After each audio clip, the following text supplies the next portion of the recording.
Hello, welcome to the latest episode of To the Edge. We just switched spots from the last episode. I'm Roland Gorshidianzada, your host. I'm Mike Messier, your lovable co-host. And back this again is Sissy O'Hara. Hello. Our lovable guest. Again. So we're going to do something a little bit different. We're just going to talk about acting in general.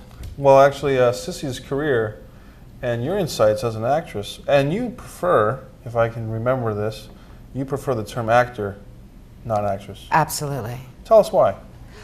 Oh, let's make a perfect example of there's no longer airline stewardesses or stewards. Everybody is a flight attendant. Right. I think that it should not matter. There shouldn't be a differentiation between gender on a job. Okay. And so that actor goes right along with actor or actress, just let's pick one, and that's what we all are. I like it. That's an interesting debate, I think. I like your perspective on that. How did you get started in acting, Sissy? As a child, I was 4 years old, and my aunt worked for Channel 10 at the time, and so I got on to the Romper Room show. And when anybody called in sick or couldn't make it, they'd come and grab me, and I would be on the show. And something very interesting about Romper Room is that you do not get to choose your what toy you're going to get. And all I ever wanted was they had those big plastic pop and click, I think they were called, where you could make necklaces and bracelets. Well, I think it was like the fourth time I was on, I finally got the bead set. So That's great. I'm somewhat of methodical in many ways, so I had lined it all up and I took my time and I got it on my neck and I got my bracelet on, and then a young boy came over and ripped it off my neck. And having 5 brothers, I beat him up, and that was the end of my television career. Wow. But now you've got a film career. Back to it, yeah. How bad did you beat him up? Not really bad, it's just, it was bad behavior. Yeah. That's funny. Well, Wow. I mean, you put him in his place, you taught him a lesson, and you might have saved him from a life of crime, let's put it that way. Maybe, or taking advantage of females. Yeah, right. You set him straight. Yeah. And you saved yourself from a career of potentially being pushed around and harassed. Well, I am the second oldest of 7 children, and it's a brother, me, 4 more brothers, and my sister is 11 years younger than me. Yeah. So I was pretty much 14 years old before I could really start having any conversations with my one and only sister. Right. So I've grown up in a man's world, shall we say. Well, you had a whole basketball team full of brothers in the house. Yeah. Wow. Yeah. That's interesting. Let's go there a little bit. Now that we kind of look at your life and you talk about all these siblings, do you think, just going out on a limb here, but did that kind of generate a need to stand out a little bit, to have your own significance in the world, because you had all these siblings to kind of compete with a little bit for attention from the family and the neighborhood, and so maybe you were looking to stand out, and acting has become that vehicle. Yes, but being the only girl too, and you surrounded by brothers, you have a tendency to be a tomboy.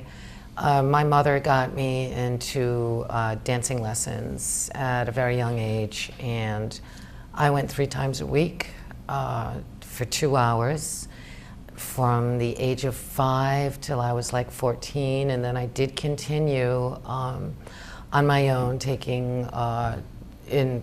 I went to St. Xavier's in downtown Providence for 2 years, which had a very progressive educational program at the time, and we were offered courses such as folk dancing. So I learned a lot of different types of native dancing, but the kind of the funny thing is that I am 100% Irish. I am 4th generation East Providence, but I never took a step dancing class in my life, but my great-grandmother did teach me how to jig. So Nice. I know a little bit of it. I can stand up at a party, but actual step dancing, no, I never took that. Interesting. What's your favorite type of dancing? The best way for me to answer that is what is my favorite type of music to dance to, and that would be rhythm and blues.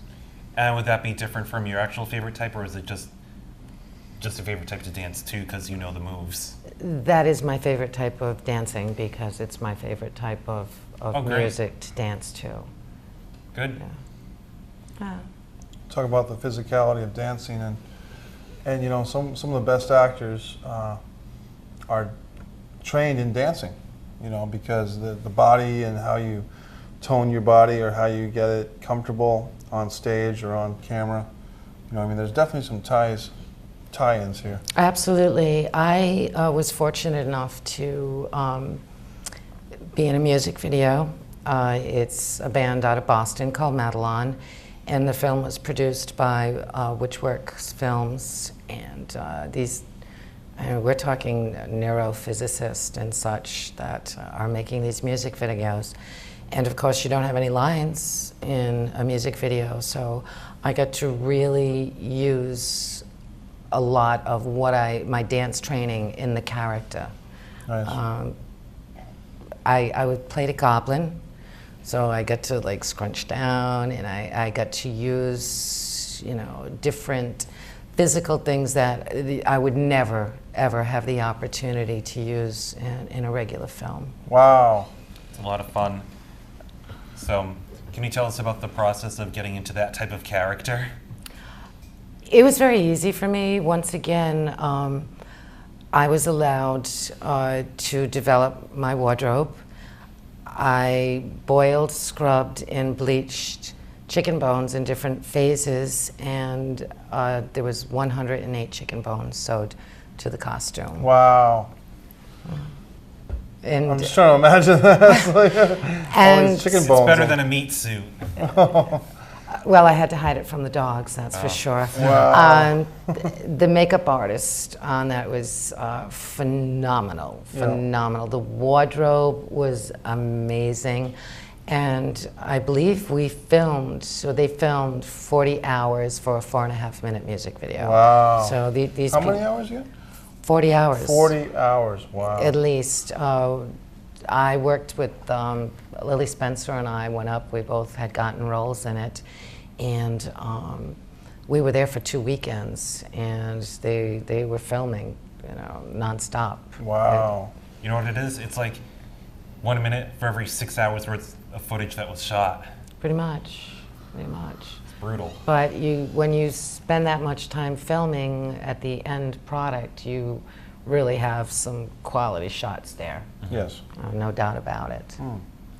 So is it like they just take different takes over and over again, or is it they shoot different perspectives and they choose the best ones? Both. I would have to say both. Let's talk about some of your, if we could, you and I are in a class together, and I know that you are one of the students that has a lot of engagement in the class. You want to tell us a little bit about that for the audience? Absolutely. This class, I think I got into it because I had been working with the group, Deb Gagnon, Maureen McCarthy, David Weindell, Dory Blackman, Lana Olvana. Well, there was a whole group of us, and then we ended up in this class. And the first day that we left the class, I went to my car, and I was so emotional I started crying. Yeah. And it was for 2 reasons. Number one, I realized, I mean, this is a 36-week course, 2 hours every Thursday. And I realized how really fortunate I was to be into this class. And then I was also crying from the realization of how little I knew. This is Tim Hillman's Simply Acting class, just to get the name out there, yeah. And he's teaching you at the Artist Exchange, and you've been doing great in there, and it's a lot of fun. Yeah. Thank you.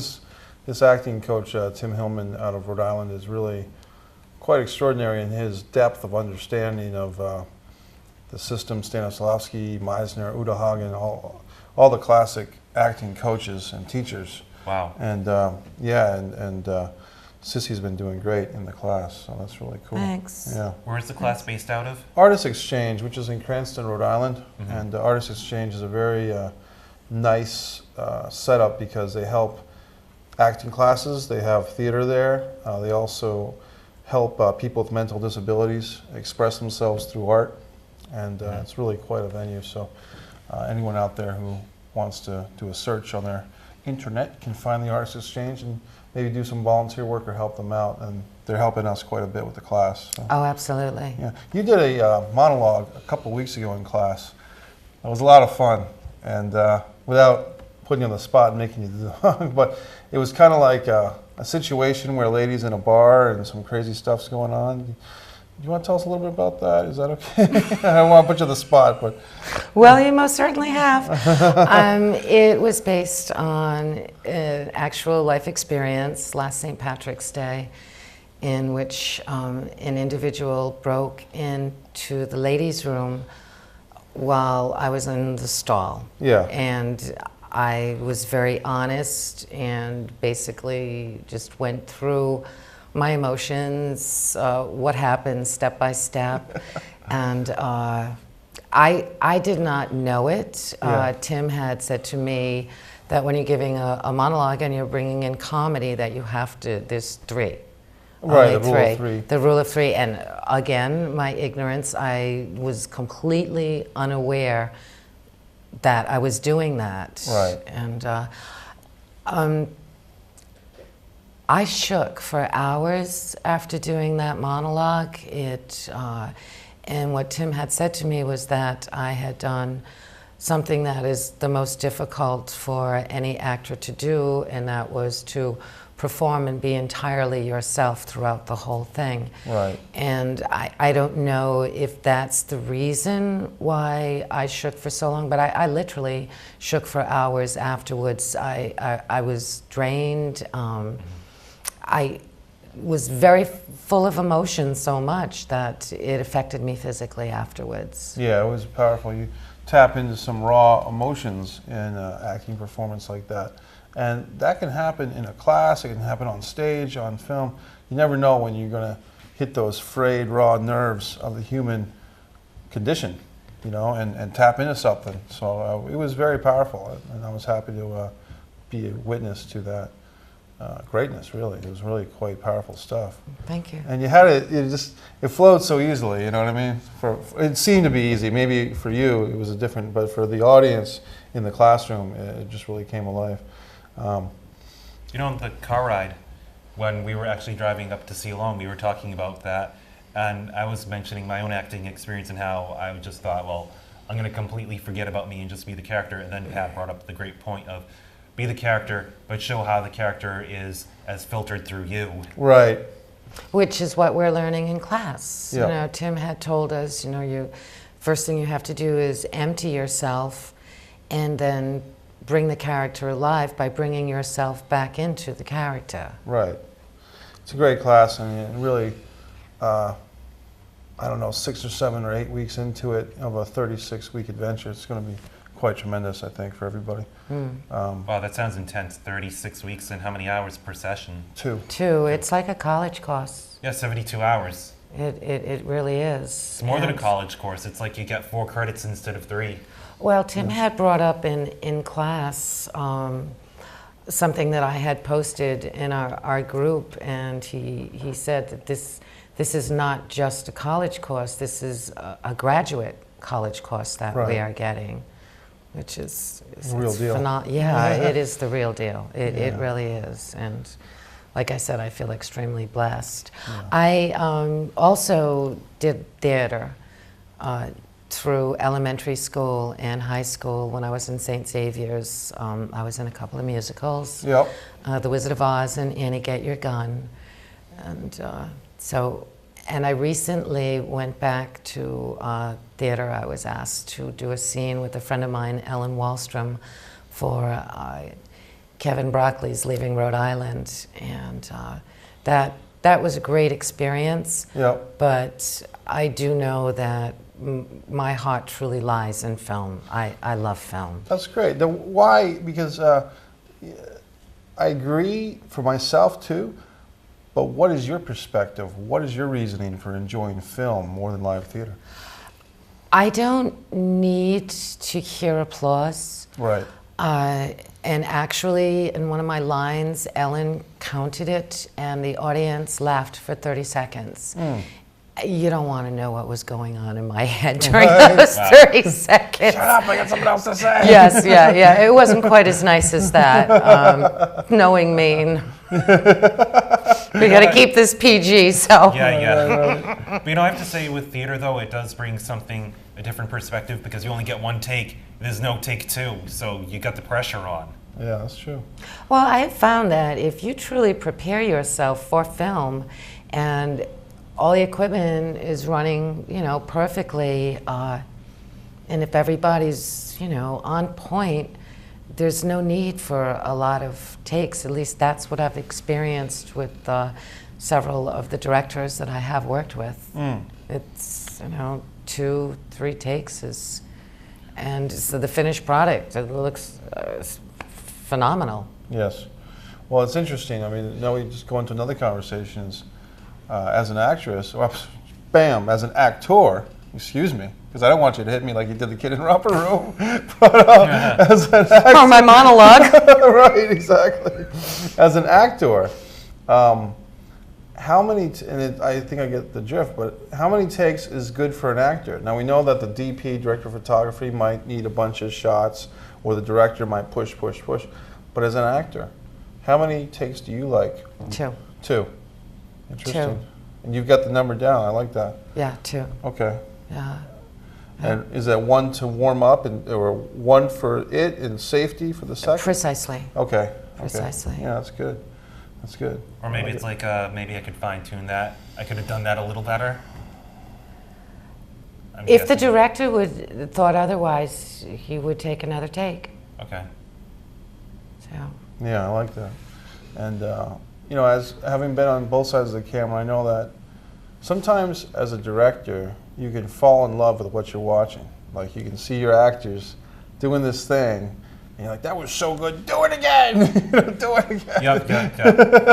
And that's I've been the victim of that a few times of that psychology, just trying to get my actors to go over and over, just because I'm enjoying it, almost like it's a live theater, and like my words are alive, But as an actor, like you just said, 2 takes, and that's good. So it's very interesting. Yeah. I have a little difficulty watching myself. Yeah.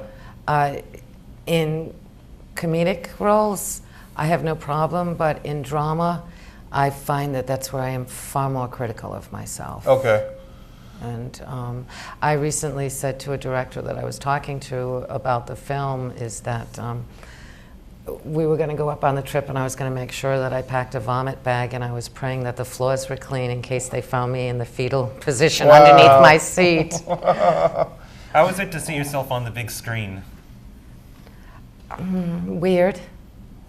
Like I said, a lot of the characters that I have been fortunate enough to be cast in are kind of out there. Right. So it's not really seeing myself, whereas with Alone, I saw myself, and that was really difficult for me to watch.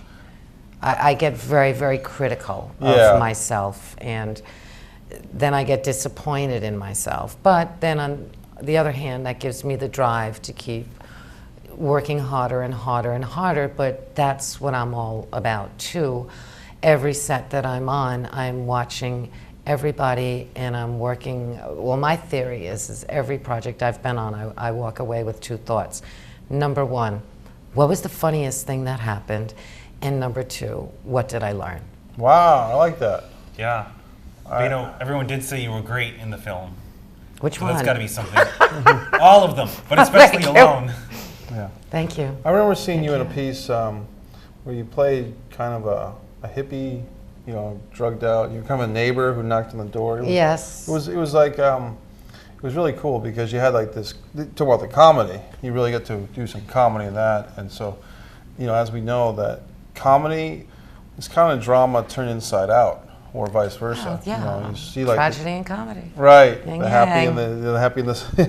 So it's just interesting that you have that range that, and some actors struggle with range. You know, I don't think you do. You've been getting more of the drama work, but you'll get more comedy, I'm sure. Oh yeah,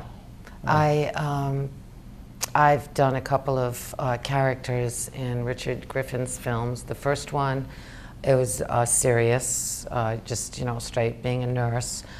I have also, I don't know if you saw Future Justice. I was a gang member, and I had a great line in it, and really, when I delivered my line, the entire audience just burst out laughing, which to me is more rewarding Right. than people saying, people getting sad and going, "Oh, you did such a great job." It's like, Yeah. So you want to have fun, thank right? you. Yes, yeah, and I have been extremely blessed with the people that I have worked with, all extremely dedicated to in their passion, Right. runs to their core. Yes. And so I've been very, very fortunate with the people. And considering that January will be 3 years that I walked on to my first film set, between training videos, shorts, features, cable shows, bringing in the theater experience, I'm up to like 46 projects. Wow. That's great. Sissy, your career with 46 projects and going strong is great. Let's play some association here. If you were in a situation where you could work with any director and any other actor, who would you like to work with? Let your imagination flow, because I like that question. Sometimes it's a fun question. Are you asking me who I have not worked with before, or I would like to work with again? In a dream scenario, in a situation, you could say Quentin Tarantino or Denzel Washington, Nicole Kidman. I like to play, or locally, either way, local people, or the national scene or the international scene, or even people that are no longer with us on this planet. Okay, I am going to bring it to a national. I would love to work with Benicio del Toro. Okay. Yes, I am a huge fan of his. Yep. I think he is brilliant. Just the way that he can transform himself. Right. It just blows my mind. And of course, Wes Anderson. Who doesn't want to work with Wes Anderson? That'd be interesting. Have they worked together, Wes Anderson and Benicio? I don't know. I don't think so. I don't know. And for those who, Wes Anderson's done, was it the Royal Tenenbaums? Was it the Royal Tenenbaums? Yeah, I think it was. And he did. We can IMDb it. Right, but Wes Anderson did the one that was filmed in Newport, Rhode Island a few years ago. Right. And I always forget the name of that one. And Benicio del Toro, what do you like him in? Everything. Okay. Everything. I first discovered who he was when I watched a film called Carnies. Okay. With Jodie Foster and Levon Helm and Benicio, and was Gary Busey in that as well? I don't remember. was so long ago, Yeah. so very long ago. But when I saw him in that film, I was like, oh, this guy is great. Yeah. Fear and Loathing in Las Vegas. Right. He's just phenomenal, off the wall. Yeah. That's good. I like that answer, because that you kind of have like this really, in my opinion, Benicio is a really kind of intense, hardcore actor, and then the director, Wes Anderson, is more, I hate the word quirky, but he is quirky and stylized and Whatever makes you stand out. Have you seen the Grand Budapest Hotel? I saw that. Yeah. Every frame is perfect. Okay. Yeah. Every single frame in that film is absolutely perfect. His use of colors Right. in the wardrobe, just absolutely amazing. And I loved the way he used so many superstars in 1 second flash, one lines. Right. It was just, I think it's probably one of the most brilliantly produced and directed films that I've seen. Nice. Wow.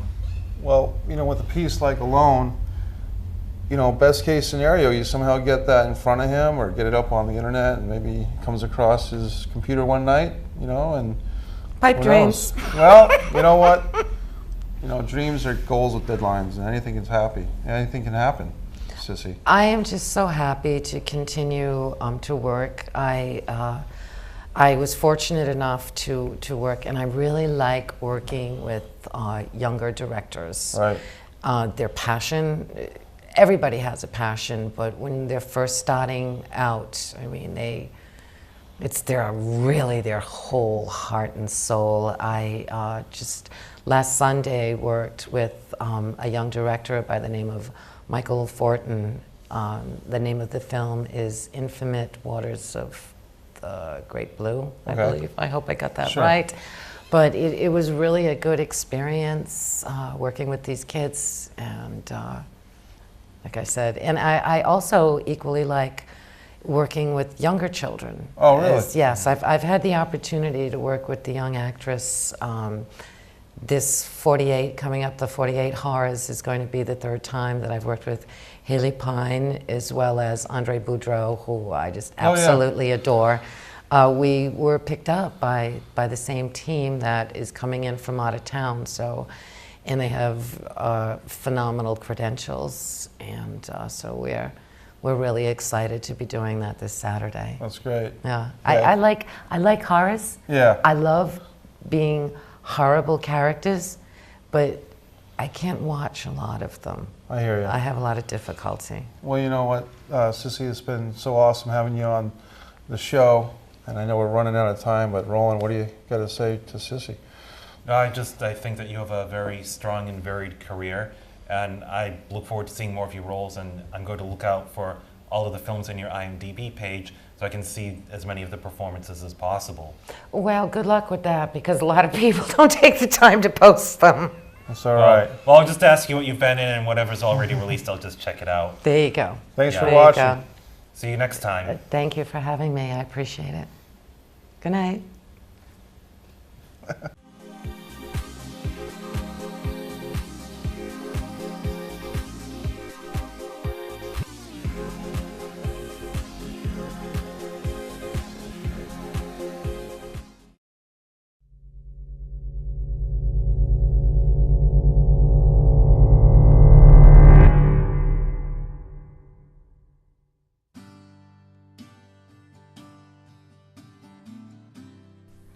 Never needed the government for anything. And the one time in my life I did, it failed me. The state's all gone to hell. 10% unemployment. It's getting desperate out there. I am begging you, please. You think you're going to get enough to cover 4 months? A mother shouldn't need her son to bail her out. Guess we don't need me to tell you it's tough out there. Haven't seen you for months. How have you been? You went back? Well, I don't have many options. Where am I supposed to go?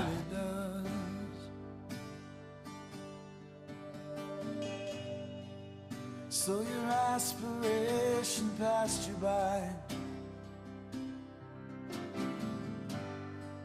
and you lie in bed content. You boasted all your life of bigger things. One of the worst things about being homeless, While you were talking, babe, you have to pretend you are not. came and went.